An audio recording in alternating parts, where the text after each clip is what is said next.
السلام علیکم دوستو، پیش خدمت ہے آج کی ہورر سٹوری ویرانہ۔ شمالی علاقے کی برف پوش حدود میں داخل ہوتے ہی انہیں یوں لگا جیسے وہ قطب شمالی پہنچ گئے ہوں۔ یوں تو انہیں پہلے ہی سے اس پہاڑی علاقے کی ٹھٹھرا دینے والی سردی کا اندازہ تھا، لیکن جانے کیوں اب ان دونوں کو ٹھنڈک کا کچھ زیادہ ہی احساس ہو رہا تھا۔ حالانکہ دونوں اپنی ٹویوٹا کار کے اندر موجود تھے، جو سیکنڈ ہینڈ ہی صحیح لیکن اس کے اندر ہیٹر موجود تھا۔ پھر دوسرے ان دونوں نے موسم اور علاقے کی مناسبت سے گرم لباس بھی پہنے ہوئے تھے۔ 25 سالہ خوبرو توقیر نے موٹی جینز شرٹ اور اوپر لیدر کی سیاہ جیکٹ پہن رکھی تھی اور اپنی نئی نویلی بیوی شہلا کی ضد سے مجبور ہو کر اپنے ہاتھوں میں دستانے بھی چڑھا لیے تھے۔ 21 سالہ نازک اندام شہلا نے بھی سمور کا ٹوپی والا کوٹ اور ہاتھوں میں دستانے پہن رکھے تھے۔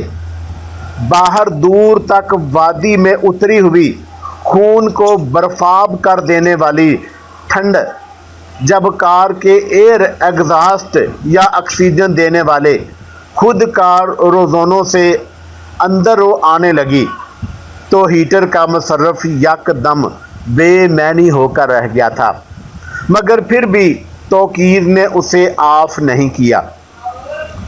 سہ پہر ہو چلی تھی۔ دائیں بائیں برفیلی ڈھلوانی وادیوں سے جھانکتا سبزہ بڑا بھلا معلوم ہو رہا تھا۔ صنوبر، سرو اور چیڑ کے درخت قطار در قطار مستعد محافظوں کی طرح ایستادہ تھے۔ کھائیاں اس قدر گہری تھیں کہ توقیر کو اپنی ساری توجہ ڈرائیونگ پر مرکوز رکھنا پڑ رہی تھی، حالانکہ اس کے برابر بیٹھی ہوئی اس کی حسین بیوی شہلا نے رینا کے بارے میں عجیب تبصرہ کیا تھا، مگر توقیر نے ہوں ہاں کہنے پر ہی اتفاق کیا۔ آخر ہم مزید کتنی دیر بعد ہوٹل شنگریلا پہنچیں گے؟ شہلا نے غالباً پر اصرار خاموشی سے بگڑ کر کہا۔ بس پہنچنے ہی والے ہیں۔ توقیر نے اس بار سامنے ونڈ اسکرین کے باہر بل کھاتی پختہ سڑک پر اپنی نگاہیں مرکوز رکھتے ہوئے جواب دیا۔ پتہ نہیں یاسمین، عزیز، نائلہ اور شعیب بھی پہنچے ہوں گے کہ نہیں اب تک، شہلا نے دوبارہ کہا۔ میرا خیال ہے پہنچ گئے ہوں گے، توقیر بولا۔ یہ آخر رینا کو کیا سوجی جو ہمیں، شہلا نے کہتے کہتے دانستہ اپنا جملہ ادھورا چھوڑ دیا۔ توقیر نے ہلکی مسکراہٹ کے ساتھ مختصراً کہا، ایڈونچر۔ اس عجیب و غریب ایڈونچر کا آخر کیا مقصد ہو سکتا ہے؟ ارے بھائی، رینا بیچاری ایک جوان اور حسین امیر کبیر بیوہ ہے۔ ایسے لوگ تنہائی سے گھبرا کر اس طرح کے سنک میں مبتلا ہوتے ہی رہتے ہیں۔ ہمارا کیا جا رہا ہے؟ مفت میں ایک پرفضا مقام میں تفریح کا موقع مل رہا ہے۔ مگر توقیر، جانے کیوں اب میرا دل گھبرا رہا ہے۔ ارے شہلا، گھبراہٹ کو چھوڑو، انجوائے کرو، انجوائے۔ کیا رینا خود بھی پہنچ گئی ہوگی شنگریلا؟ شاید۔ اچانک چڑھائی شروع ہو گئی اور توقیر کار کا گیئر بدلنے لگا۔ توقیر ایک چھوٹی سی ایجنسی چلاتا تھا۔ شہلا اور توقیر کی حال ہی میں شادی ہوئی تھی۔ ابھی دونوں ہنی مون کے لیے کہیں گھومنے پھرنے کے لیے نکلنے کا پروگرام بنا ہی رہے تھے کہ رینا نے ان کا یہ مسئلہ اپنے خرچے پر حل کر دیا۔ رینا کے ان سے کچھ ایسے تعلقات تھے کہ وہ انکار بھی نہیں کر سکے، کیونکہ یہ دونوں اس کی مجبوری سمجھتے تھے۔ پھر ذرا ہی دیر بعد انہیں دور اونچائی پر होटल शंग्रीला की कदीम मगर खूबसूरत इमारत की झलक दिखाई देने लगी। वो नीले रंग की स्पारोड मैंगो थी जो चीड़ और सनोबर के दरख्तों के दरमियान गहरी बल खाती सड़क पर मुनासिब रफ्तार से दौड़ी चली आ रही थी। उसके अंदर दो नए शादीशुदा जोड़े बराजमान थे। अगली दो नशस्तों पर दो खूबरू नौजवान बैठे थे। वो तकरीबन हम उम्र ही थे। एक शोएब था जो गाड़ी चला रहा था, जबकि उसके बराबर वाली सीट पर उसका दोस्त अजीज़ मौजूद था। अकबी नशस्त पर उन दोनों की बीवियां यास्मीन और नाइला मौजूद थीं। उन चारों के चेहरों पर खुशियां नो उम्मीद कलियों की तरह खिल रही थीं। नाइला शोएब की और यास्मीन अजीज़ की बीवी थी। शोएब एक मल्टी नेशनल फार्मास्यूटिकल कंपनी का मेडिकल रिप्रेजेंटेटिव था और ये गाड़ी उसे कंपनी की तरफ से मिली थी। हाल ही में उसकी तरक्की भी हुई, जबकि अजीज़ का शहर में एक नेट कैफ़े था। अच्छी खासी आमदनी थी। सरोस दोनों मियाँ बीवी के लिए उनके गुज़र बसर का सहारा बना हुआ था। खुद अजीज़ ने BCS किया था और कंप्यूटर ग्राफिक्स की अज़ाफ़ी डिग्री भी ले रखी थी। आगे चलकर अपने कारोबार को मज़ीद वुसअत देना चाहता था। यार शोएब, हमें रीना पर इस कदर बोझ नहीं बनना चाहिए था। कम अज़ कम ये एंजॉयमेंट 50% बुनियाद पर होनी चाहिए थी। उनके साथ बैठे अजीज़ ने शोएब से किसी कदर मुनअफ़ल होकर कहा तो अचानक शोएब के जवाब देने से कबल उनके अकब से अजीज़ की बीवी यास्मीन की खनकती हुई आवाज़ उभरी। सबसे पहले तुमने ही तो बच्चों की तरह खुश होते हुए रीना की दावत कबूल की थी। यास्मीन के इस रीमा रक्स पर सब बेइख्तियार खिलखिलाकर हंस पड़े। अजीज़ भी पीछे रहने वाला ना था। बोला, बेगम साहबा, सहेली तो ये तुम्हारी थी ना, अब उसकी ख्वाहिश का एहतराम हम पर लाजम जो ठहरा। वैसे एक बात है, बेचारी रीना हमारे साथ खुशियाँ शेयर करना चाहती है और हमने उसकी दावत महज इंसानी हमदर्दी की खातर कबूल कर ली। और वैसे भी कौन सा वो कोई गई गुजरी है, अच्छी खासी दौलतमंद खातून है। दिलशाद नगर में उसका अपना काटेज है। यास्मीन के साथ बैठी शोएब की बीवी नाइला ने भी लुकमा देना ज़रूरी समझा। हाँ भाई बेगम, ये बात तो तुमने ठीक कही, शोएब ने अपनी बीवी की तायद में कहा। दुनिया में रीना जैसे बदनसीब, खुशकिस्मत और मासूम लोग मौजूद हैं जो अपनी अज़ाबनाक तन्हाइयों को दूर करने की खातिर दूसरों की खुशियों से जलते करते नहीं, बल्कि उनकी खुशी को अपनी खुशी समझते हैं। मगर यार, हमें रीना बेचारी के लिए संजीदगी से कुछ सोचना चाहिए। आखिर को तो इतनी लंबी पहाड़ जैसी ज़िंदगी तन्हा कब तक गुजारेगी बेचारी। अजीज़ ने कदरे संजीदा लहजा इख्तियार करते हुए कहा तो शोएब ने बिज़िला संजी से यास्मीन से मुखातब होकर कहा, भाभी होशियार, अजीज़ मियाँ का किसी जवान हसीन लड़की को बेचारी कहना आपके लिए ख़तरे की घंटी बजा रहा है। एक बार फिर गाड़ी का महदूद माहौल ज़ाफ़राने ज़ार बन गया। शंग्रीला होटल में कमरा मिलने और ज़रूरी अंदराजात के मुकम्मल होने तक शहला और तोकीर की होटल की लॉबी में ही बैठना पड़ा था। लॉबी के सोफ़ों पर गिनती के ही लोग नज़र आ रहे थे। सीज़न ऑफ था। शहला और तोकीर को गर्मा गर्म काफ़ी की ज़रूरत महसूस हुई तो तोकीर करीब की काफ़ी शॉप से डिस्पोजेबल ग्लासेस में काफ़ी ले आया। दोनों मियाँ बीवी अब लॉबी के सोफ़ों पर बैठे धीरे धीरे काफ़ी सिप कर रहे थे और शीशे के शफाफ सदर दरवाजे से बाहर वादी में सरमई शाम उतरने के मंजर से भी लुत्फ़ अंदोज़ हो रहे थे। उन लोगों को भी अब तक पहुंच जाना चाहिए था। तौकीर, शहला ने कदरे तशवीश भरे लहजे में पूछा। उसका इशारा नाइला और यास्मीन वगैरह की तरफ था। हाँ, अल्लाह करे ये लोग भी खैरियत से पहुंच जाएं। तौकीर ने काफ़ी की आखिरी चुस्की लेकर कहा।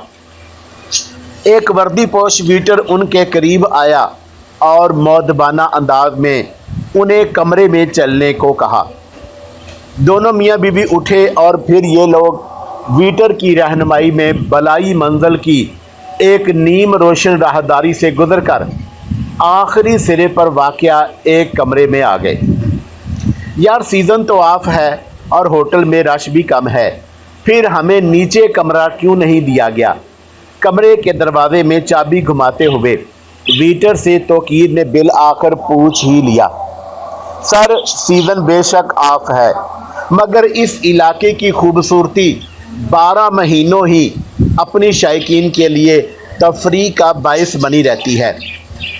आपको हैरत होगी कि इस वक्त इस होटल के तकरीबन तमाम कमरे पुर हैं। वेटर ने दरवाज़ा खोलते हुए मौदबाना अंदाज में कहा। तौकीर भूमे उचकाता हुआ अंदर दाखिल हो गया। कमरा बड़ा आरामदेह था। यहाँ से बाहर का दो तरफा मंजर बड़ी आसानी के साथ देखा जा सकता था। शहला ने सबसे पहले खिड़कियों के दबीद पर्दे दाएं बाएं सरकाए। अब खिड़की के शीशों से बाहर का मंजर साफ देखा जा सकता था। यहाँ तारीकी के सिवा कुछ न था। आसमान पर बादल छाए हुए थे, लेकिन उन बादलों के अकब में कहीं पीछे छुपे हुए चांद का धुंधला ह्योला नज़र आ रहा था। वो फिर दोनों अपना सामान दुरुस्त करने लगे।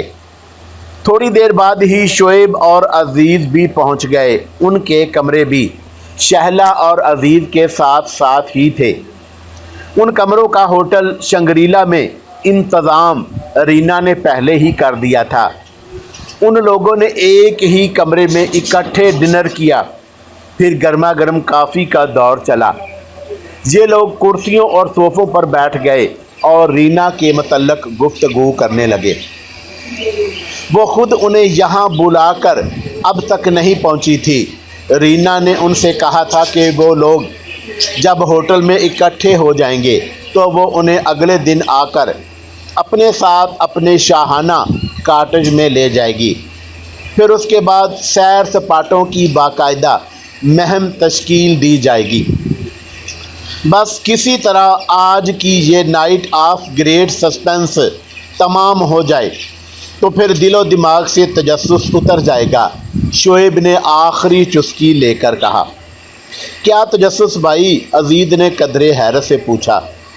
ये तजस्सुस नहीं तो और क्या है भाई? शोएब ने मुंह फुलाकर कहा। हमें सीधे सीधे रीना आज ही अपने अनजहानी पापा के बनाए हुए उस शाहाना कॉटेज में ले जाती।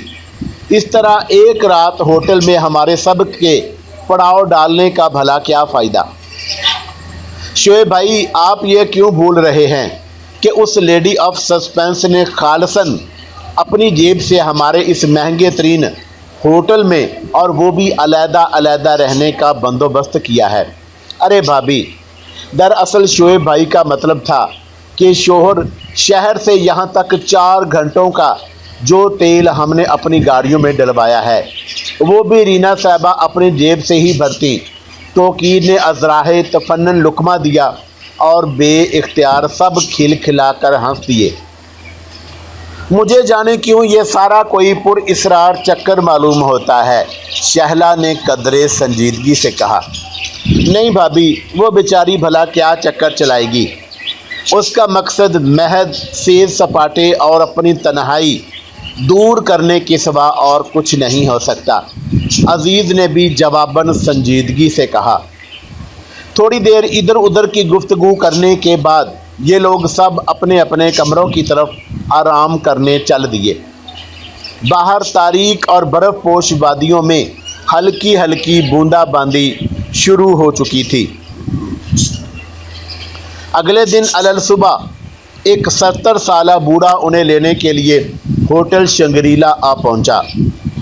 یہ ایک دبلا پتلا شخص تھا، چہرہ جھریوں بھرا لمبوترا تھا، آنکھیں اس کی چھوٹی۔ اس کا نام نارنگ تھا۔ اس کا تعلق ایک دور افتادہ کلاش نامی قبیلے سے تھا۔ بقول رینا اس کے پاپا کے دور کا وفادار اور بااعتماد خدمتگار تھا۔ یہ لوگ سب اس کے ہمراہ کاٹیج کی طرف روانہ ہو گئے۔ انہیں حیرت تھی کہ رینا انہیں لینے خود کیوں نہیں آئی۔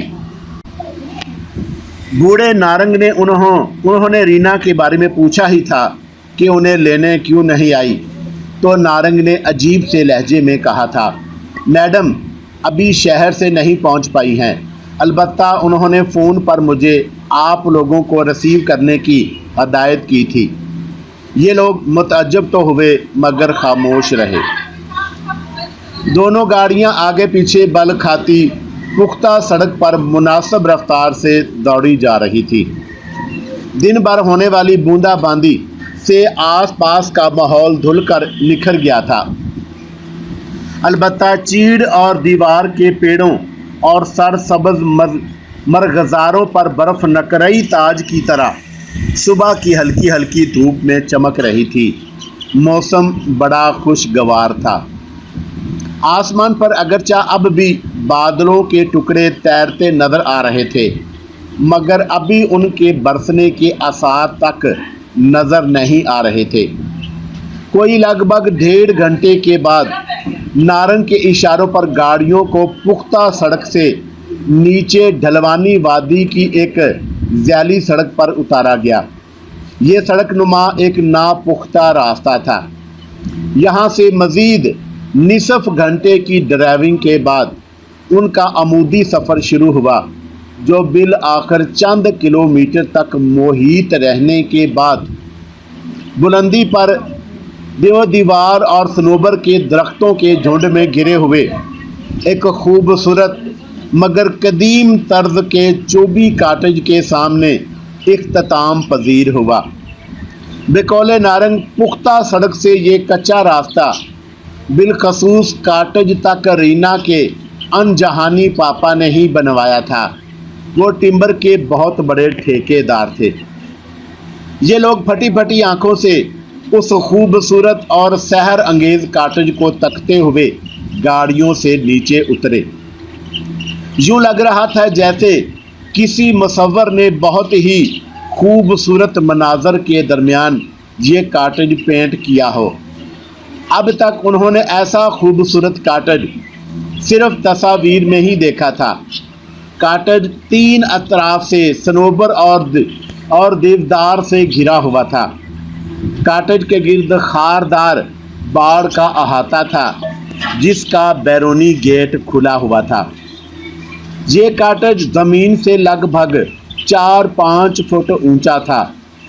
اس کی چھت ڈھلوانی تھی اور دریچے محرابی، جس پر ڈیزائن دار چوبی چھجے بھی بنے ہوئے تھے، رنگ مٹیالہ مگر گزشتہ شب میں ہونے والی برسات سے دھل کر نکھر گیا تھا۔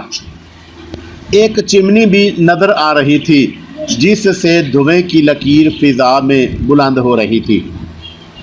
وہ سب لوگ اس بات سے بے خبر تھے کہ ان کے عقب میں قریب ہی کھڑا نارنگ ان سب کے چہروں کا باری باری جائزہ لے رہا ہے، اور اس کی چھوٹی تیز آنکھوں میں بڑی پر اسرار چمک ہلکورے لے رہی تھی۔ یہ سب لوگ نارنگ کے ساتھ اندر داخل ہوئے۔ اندر سے کاٹیج کی تزئین اور آرائش دیکھ کر انہیں بڑی فرحت اور تازگی کا احساس ہوا۔ اس کاٹیج میں ایک بلند چھت والی طویل نشست گاہ تھی، اور دائیں بائیں 2 نسبتاً چھوٹے کمروں کے دروازے ملحقہ تھے۔ اس طرح بلائی منزل میں بھی 3 کمرے تھے۔ ان سب کی رہائش بلائی منزل کے الگ الگ کمروں میں تھی۔ चुनाचा ये सब लोग अपने साजो सामान के साथ बलाई मंजिल पर आ गए। हर शय से बड़ी नफासत झलकती थी। तीनों जोड़े अपने अपने कमरों में जाकर फरोकश हो गए। शहला और तौकीर अपने कमरे में आकर सेटिंग करने लगे। शहला ने खिड़की से दबेद पर्दे हटाए तो शीशे की बंद खिड़की से देवदार और सनूबर के दरख्तों के अकब में बर्फ़पोश पहाड़ियों का बड़ा दिल फरेब मंजर दिखाई दिया। नीचे शफाफ झील थी। एक ग्लेशियर भी पहाड़ी वादियों में अटका हुआ नज़र आ रहा था, जिसका एक बर्फीला सिरा झील के ऊपर झुका हुआ था। इस कदर हसीन मंजर को जाने कितनी ही देर तक शहला आलमे महियत में देखती रही। फिर थोड़ी देर के बाद ये सब लोग नीचे वाले गेस्ट रूम में जमा हो गए। इन सब को हनूज बेचैनी से रीना का इंतज़ार था। इस बारे में वो न जाने कितने ही बार नारंग से पूछ चुके थे। वो भी बड़ी ही तंद के साथ उनकी खिदमत में लगा हुआ था और बेदस्तूर उन्हें मैडम के जल्द पहुंचने की बड़ी दिलजमी के साथ इतला दिए जा रहा था। नाश्ता करने के बाद उन सब ने सोचा कि रीना के आने तक आस पास की वादी की सैर कर ली जाए। उनके इस इरादे पर जाने क्यों नारंग बेचैन सा नजर आने लगा, मगर कुछ बोला नहीं। उन लोगों ने उसे अपने साथ ले जाना चाहा तो वो कदरे मुतज़ब्ज़ब सा हुआ और फिर नीम दिली से उसने सर हिला दिया। फिर ये लोग सब उसके साथ हो लिए। आसमान पर फिर बादल छाने लगे और कांटदार यख बस्ता हवा से पता चलता था कि आज रात बर्फ़बारी ज़रूर होगी। एक मौका पर शहला और तौकीर अपनी ही धुन में घूमते घूमते ग्रुप से बिछड़ गए। होश उन्हें उस वक़्त आया जब अचानक तेज़ मूसलाधार बारिश शुरू हो गई। उन दोनों का माथा ठनका। वो दोनों बारिश से बचते बचाते एक पहाड़ी छज्जे के नीचे आ गए। पूरी वादी में बादलों की वजह से अंधेरा फैल गया था। तौकीर, अब क्या होगा? हम कॉटेज तक कैसे पहुंचेंगे? शहला ने सर्दी से कपकपाते हुए पुरतशवीश लहजे में पूछा।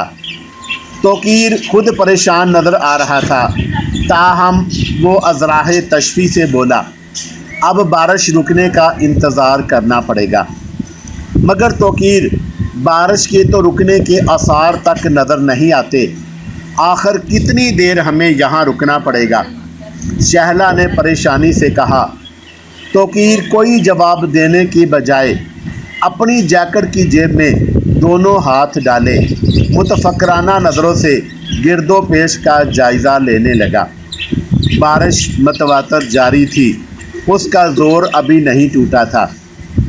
फिर कोई लगभग 2 घंटे बाद बारिश पूरी तरह रुकी तो नहीं थी, अलबत्ता हल्की हल्की बूंदाबांदी में तब्दील हो गई थी। दोनों के लिए इतना ही काफ़ी था। वो दोनों जल्दी से चट्टानी छज्जे से निकले और कॉटेज की तरफ चल पड़े। बरसात की वजह से ज़मीन फिसलवां हो गई थी, इसलिए दोनों को सुस्त रवि और संभल के चलना पड़ रहा था। थोड़ी देर बाद ये हल्की हल्की बूंदाबांदी भी बंद हो गई। तौकीर ने अपनी जैकेट उतार कर शहला को पहना दी। दोनों रास्ता पहचानते हुए कॉटेज की तरफ बढ़ रहे थे और फिर अचानक ही तौकीर को एहसास हुआ जैसे वो कॉटेज का रास्ता भूल चुका है। वो ज़रा रुका तो शहला ने पूछा, क्या हुआ तौकीर, रुक क्यों गए? रास्ता भूल गए क्या? लगता तो ऐसा ही है, मगर इलाका तो यही था। तौकीर ने चारों अतराफ माहौल का जायज़ा लेते हुए कहा। हाँ तौकीर, ये दरख्त तो वो दूर बर्फीली चोटियों का मंजर और वो देखो ग्लेशियर के नीचे बहती झील, ये सब कुछ तो कॉटेज के आसपास बल्कि बहुत करीब था। कमाल है, फिर कॉटेज कहाँ चला गया? ज़मीन खा गई या आसमान निगल गया? तौकीर ने गड़बड़ाकर कहा। दफतन उनकी नज़र सामने एक मकामी शख्स पर पड़ी। तौकीर ने उसे फ़ौरन आवाज़ देकर बुलाया। वो एक 40-50 साला उधेड़ उम्र शख्स था। सेहत काबिल रश्क थी, रंगत सुर्ख व सफ़ेद। उसने मकामी तर्ज का लिबास ज़ेबे तन कर रखा था और कोई गरीब आदमी दिखाई देता था। हम रास्ता भूल गए हैं, क्या तुम हमारी मदद करोगे? तोकीर ने शाइस्तगी से कहा। हाँ साहब, किधर जाना है? वो पहाड़ी शख्स फराख दिली से बोला।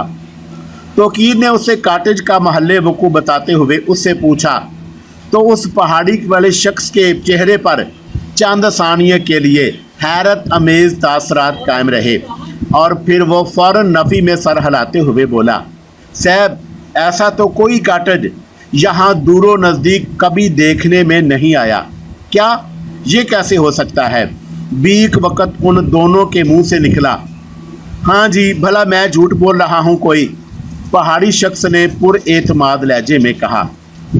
अरे भाई क्या कह रहे हो तुम? हम आज सुबह ही उस काटेज में मौजूद थे, वहाँ हमने नाश्ता किया और हमारे साथ और भी कई साथी थे।